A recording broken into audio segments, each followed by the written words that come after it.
This is our recreated death scene, Oscar Pistorius' bedroom. You see the bed here, the balcony's that way, the hallway going to the bathroom is that way. Coming up, we're going to take a look specifically here in the bathroom, what was going on both sides of this door, and what did the medical examiner say today that may lead us to some clues as to how Reeva Steenkamp died inside the bathroom. But right now, week one of this trial, many, many big moments. Let's take a look. The first count against the accused, count one, is one of murder. Whilst I admit that I inflicted the fatal gunshot wounds to Reeva, this occurrence was indeed an accident. Just after 3, I woke up from a woman's terrible screams. You could hear that it was blood-curdling screams. The intensity and the fear in her voice escalated, and it was clear that this person's life was in danger. Just after her screams, my lady, I heard 4 shots. Bang. Bang, bang, bang. It was awful to hear her shout before the shots. You heard that out of a closed toilet in a house 177 meters away. With the head shot, she would have dropped down immediately. When you talk about the screaming after the last bullet, it cannot be. Milady, as I stated yesterday, I heard her voice just after the last shot. It faded away. There can only one thing that had happened. Only one thing that you heard, because it coincides precisely with your time. That was the time when he broke down the door. Do you understand the charges, Mr. Pistorius? I do, my lady. As I approached the lady, there was a man on his knees. He said, "I shot her. I thought she was a burglar, and I shot her." She had no pulse in her neck. She had no breathing movements that she made. While I was trying to ascertain if she is survivable, Oscar was crying all the time. He prayed to God to please let her live. She must not die. The accused said, "I fired shots at the toilet door and shouted to Reeva to phone the police. She did not respond, and I moved backwards out of the bathroom. Everything was pitch dark." Let's just go there. Could that be true? I saw light through the bathroom window. All right, Joseph Scott Morgan, death investigator, along with Darren Kavanoki, criminal defense attorney, with me here at our recreated death scene. Let's talk about the medical examiner testimony today, because it was crucial in describing the wounds. Let's begin with the first bullet to the skull that caused multiple fractures, according to the testimony. Entered several inches above the right eye and exited near the back of the neck in 2 different places. In 2 different places. What we're talking about is potentially a projectile that has splintered. Now, one of the reasons this would have splintered potentially is because it's passed through an intermediate target, which would be the door. The door goes through the door first, right? Then through her, causing more damage. Exactly. And what happens is that when these bullets pass through an intermediate target like a door, they begin to yaw. That is, they pitch up like this, and they can come apart. This might be what we're looking at as well. Okay, now if it's entering above the right eye and exiting down by the neck, the trajectory, does that tell you anything about where he is, where she is? Yeah, obviously he's going to be in an asymmetrical position, which means he's potentially above her, firing downward like this. And this is the kind of trajectory that we're looking at, where the round is coming from. It's very important to remember this, from above to below at this point in time, and exiting out of the back of the head. Well, and what's so interesting about this, Vinny, is people may wonder, well, wait a second, why does any of this matter? The bullet struck her, that's the cause of death. What's really important about all of the forensics, all of the deep dive into the evidence, is anything that would be inconsistent with Oscar's version of events is going to be really undermine really the defense. You bet. Yes. Okay. So they say that the particular bullet that was used, black talon bullet, that it was described as folding out like petals on a flower. Yeah, exactly. And what happens with the old black talon, it's no longer called black talon, is that this particular type of ammunition spreads like a claw almost, and you've got these little hooks all the way around it. Now, what this promotes is fragmentation of the round. It's a hollow point round, so as it spreads, it'll create, if it fragments, it'll create all of these little satellite injuries, and also as through the wound track, you'll have several other little bits of lead that have kind of sheared off.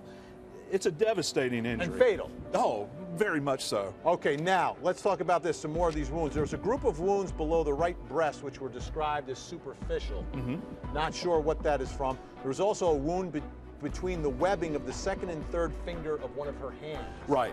What she might be aware of is we don't know when the fatal shot took place, but if she is aware that she's being fired upon, she very well may have raised her hand, even if she's on the other side of the door, in kind of a defensive posture. So those satellite wounds, they're going to pass through her hand, and this might be one of the several shots that he fired. They might not have been fatal. These wounds on the side, those were graze wounds more than, all this is speculation, but these could have very well been graze wounds where they're very superficial, just pass over the dermis of the skin. They're not necessarily fatal. And that could be interesting in terms of the chronology of events and Right. the various screams that have been described by ear witnesses. Now, she also had a wound to her left hip that apparently shattered her left hip and rendered her unable to stand up, according to this expert. Oh, yeah, absolutely. Anything in this area would have rendered her essentially unable to stand, ambulate any further.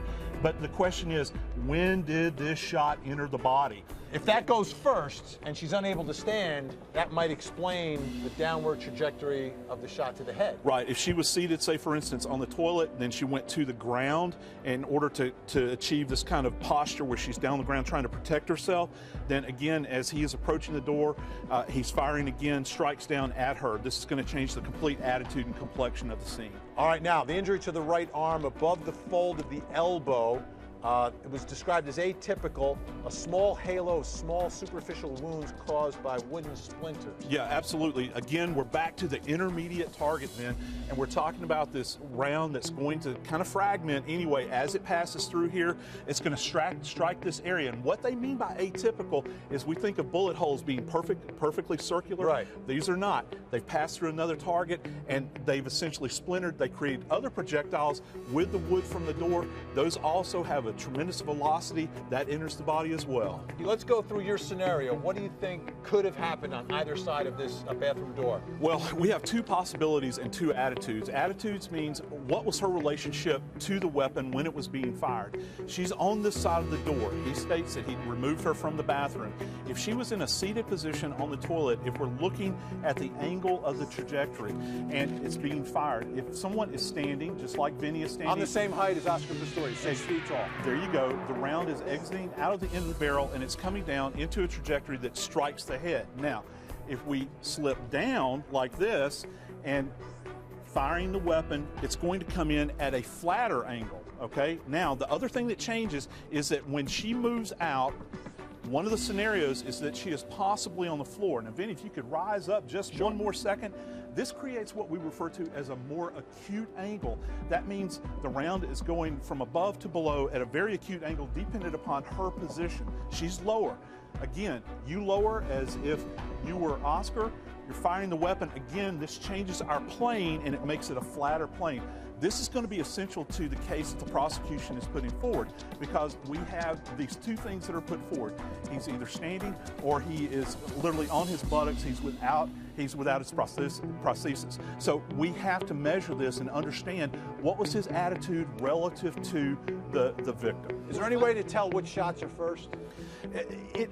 Okay. And how does that impact your analysis? Well, it's going to impact it. First off, if she is in this configuration, she's struck in the hip, say for instance, that can mean that she was turned on the toilet, facing more like this toward the door, depending upon where the angle was, where she was struck, okay?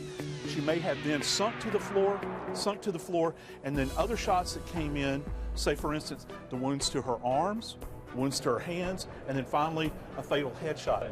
But we know that there were screams emanating, and that is key here. Well, but isn't it possible that the screams could have been coming as he was striking the door with a cricket bat first, and then the shots were fired, which terminated the screams? Absolutely. That is a distinct possibility because, as you can imagine, you're locked in a tight space. You have a person that's enraged at you. They take a cricket bat, they're striking the door, they're coming unglued, they're screaming, and that's what you hear. It's real interesting to get sequentially to find out, did you hear the screams and then the shots? Or did you hear shots and then screams and then more shots? So this is something that the court is going to have to piece together. Here's the question I have, though, because we don't know if she's standing or sitting here, standing there. Is there any way to definitively tell whether he is on his stumps or if he's on his prosthetics. Yeah, absolutely. And that is going to be the height ratio relative to her positionality. And the holes in the door. And the defects in the door, the holes in the door, and also these injuries that she has sustained. There is a way that we can take a look at these and check the angle of the projectile as it's traveling through the air. This is going to give us a good idea if Oscar was standing erect or if he was down on the floor. But forensically, isn't it possible to create a scenario or to have a deeper understanding of a scenario where she struck first as she's on the toilet and then slid onto the ground? Does the science help us understand the chronology? Yeah, I think that it would, and particularly if she struck in the hip and she is bleeding out, that means that she's not deceased, she's still alive. If she was struck in the head first, that means that she is deceased and there's no more hemorrhage in the body. So that's going to be very, very critical. All right, now if you have any questions, hashtag on the case. I've got my experts with us.